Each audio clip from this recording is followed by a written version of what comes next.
Magandang araw, Bagong Pilipinas. Narito ang Police News Express sa oras na ito.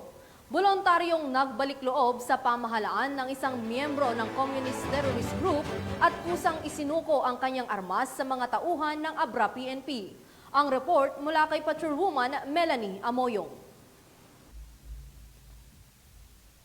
Voluntaryong sumuko ang isang miyembro ng Communist Terrorist Group sa mga operatiba ng Abra Police Provincial Office kamakailan lamang. Kinilala ang sumuko bilang 56 taong gulang, may asawa, magsasaka at residente ng Sitio Kermay, Barangay San Marcial, San Isidro, Abra.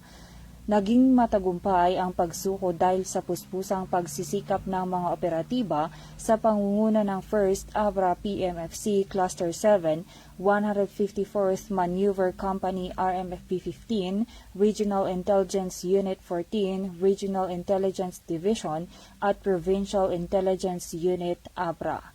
Kasabay sa kanyang pagsuko ang isang homemade 12-gauge shotgun na walang serial number at bala.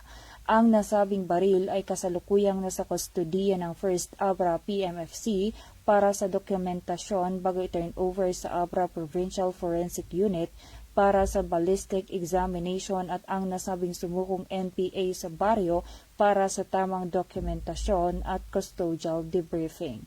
Patuloy pa rin ang panawagan ng pamahalaan na magbalik loob ang iba pang miyembro ng Communist Terrorist Group upang makapiling muli ang kanilang pamilya para sa pangkalahatan at pangmatagalang kapayapaan ng bagong Pilipinas. Mula dito sa Rehiyon Cordillera, ako ang inyong PNN Correspondent Patrolwoman Melanie Amoyong, alagad ng batas, tagataguyod ng Balitang Pulis.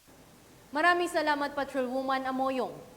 At para sa iba pang napapanahong balitang pampulisya, laging tumutok sa Police News Network, alagad ng batas, tagataguyod ng Balitang Pulis. Ako po si Police Corporal Maria Elena de los Santos, nagbabalita para sa Police News Express.